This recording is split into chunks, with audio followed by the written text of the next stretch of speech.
या तयार केलेल्या खताचा वापर जर तुम्ही केलात तर झाडाची वाढ ही चांगली होऊन झाडाला भरपूर कळ्या आणि फुले लागण्यासाठी ही मदत होईल। नमस्कार, स्वागत आहे तुमचे आपले यूट्यूब चॅनेल SP गार्डनिंग मराठीमध्ये। आज आपण सोनचाफ्याच्या झाडाची वाढ चांगली होण्यासाठी, झाडाला भरपूर फुले येण्यासाठी घरातीलच काही वस्तूंचा वापर करून खत तयार करून हे देणार आहोत। तर त्या वस्तू कोणत्या, खत कसे तयार करायचे, त्याचा वापर झाडांना कसा आणि किती प्रमाणामध्ये करायचा, या सगळ्याची माहिती आपण पाहणार आहोतच। पण आता हिवाळ्यामध्ये सोनचाफ्याच्या झाडाची काळजी कशी घ्यायची, त्यासाठी कोणकोणती कामे करायची याची देखील माहिती आपण पाहणार आहोत। तर त्यासाठी व्हिडिओ कुठेही स्किप न करता शेवटपर्यंत नक्की पहा। आणि जर तुम्ही आपल्या चॅनेलवरती नवीन असाल तर व्हिडिओला लाईक आणि चॅनेलला सबस्क्राईब करायला मात्र अजिबात विसरू नका। सोनचाफ्याच्या झाडाच्या चांगल्या वाढीसाठी मातीमध्ये ओलावा, गारवा असणे हे आवश्यक असते। मात्र आता हिवाळ्यामध्ये झाडाला पाणी हे थोडे जपूनच द्यावे, कारण हिवाळ्यामध्ये ऊन हे थोडे कमी असते, त्यामुळे कुंडीतील जी माती आहे ती लवकर कोरडी होत नाही आणि जास्त वेळ ओलावा राहिल्यामुळे कीड, बुरशी लागण्याची ही शक्यता असते। त्यामुळे झाडाला पाणी देताना कुंडीतील माती हे चेक करूनच द्या। कुंडीतील माती वरच्या बाजूची 1 ते 2 इंच कोरडी झाल्यानंतरच या झाडाला हे पाणी द्यावे। सोनचाफ्याच्या झाडाला भरपूर ऊन मिळणे हे देखील तितकेच आवश्यक असते। सोनचाफ्याच्या झाडाच्या चांगल्या वाढीसाठी, त्याला भरपूर फुले येण्यासाठी आज आपण जे खत तयार करणार आहोत त्यासाठी मी या ठिकाणी बटाटा आणि कांद्याच्या सालींचा वापर हा करणार आहे। कारण या दोन्ही सालीमध्ये हे पोटॅशियम, फॉस्फरस हे जास्ती प्रमाणामध्ये असल्यामुळे झाडाला जास्ती फुले लागतात। कांद्यामध्ये हे सल्फर, झिंक, मॅग्नेशियम हे भरपूर असते, त्यामुळे झाडावरती फुले ही जास्ती लागतातच, पण फुलांचा आकार हा मोठा होऊन फुलांचा रंग देखील हा गडद होण्यासाठी ही मदत होत असते। आता या सालीमध्ये आपल्याला अजून एक वस्तूचा वापर करायचा आहे, तो आपण पुढे पाहणार आहोतच। आता या ज्या 2 साली आहेत त्या आपल्याला पाण्यामध्ये या भिजत ठेवायच्या आहेत। पाण्यामध्ये भिजत ठेवल्यामुळे याच्यातील सर्व पोषक तत्वे ही पाण्यामध्ये ही उतरतात आणि आपले हे खत तयार होते।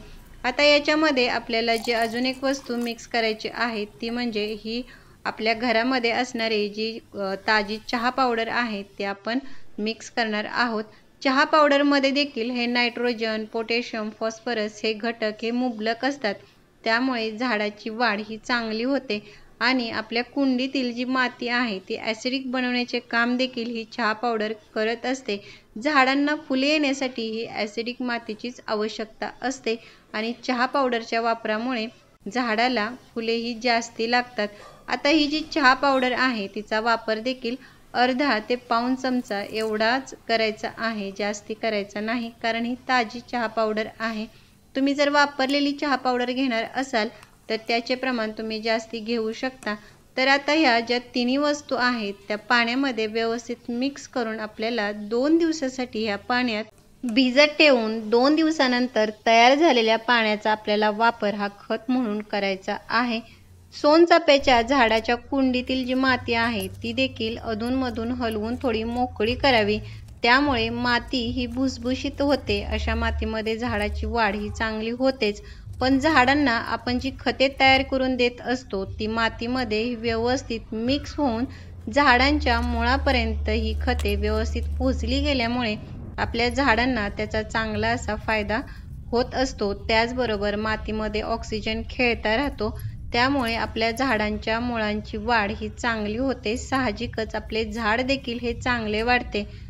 2 दिवसानंतर अशा प्रकारे तुम्हाला पाण्याचा रंग हा बदललेला दिसून येईल, म्हणजेच आपले हे खत तयार झालेले आहे। या सर्व वस्तूमधील पोषक तत्वे ही पाण्यामध्ये ही उतरलेली आहेत। आता हे जे तयार झालेले खत आहे याचा वापर कसा करायचा, तर तसाच डायरेक्ट झाडांना याचा वापर न करता ते पाण्यामध्ये डायल्यूट करून नंतरच याचा वापर करायचा आहे, कारण ते थोडे स्ट्रॉंग असल्यामुळे झाडाला नुकसान होण्याची शक्यता असते।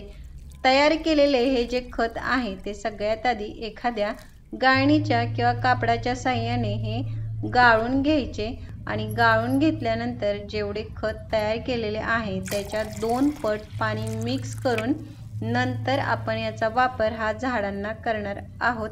गाळून घेतल्यानंतर ज्या साली आहेत त्या देखील फेकून न देता त्याच्यापासून अजून एकदा खत तयार करून त्याचा वापर तुम्ही झाडांना करू शकता, किंवा या ज्या साली आहेत त्या मातीमध्ये मिक्स करून टाकल्या तरी चालतील, त्याच्यापासून देखील खत तयार होते। आता हे जे तयार केलेले खत आहे ते तुम्ही प्रत्येकी झाडाला 2 मग या प्रमाणामध्ये द्यायचे आहे, कारण सोनचाफ्याचे झाड हे थोडे मोठे असते। जर तुमचे झाड हे छोटे असेल तर 1 मग या प्रमाणामध्ये तयार केलेले खत द्यावे। तर अशा प्रकारे आपल्या घरातीलच वस्तूंचा वापर करून तुम्ही खते तयार करून या सोनचाफ्याच्या झाडाला दिलीत तर झाडाची वाढ ही चांगली होईल आणि झाडाला फुले देखील ही भरपूर लागतील। तर कसा वाटला व्हिडिओ मला कमेंट बॉक्समध्ये नक्की सांगा। भेटूयात पुढील व्हिडिओमध्ये, तोपर्यंत बाय।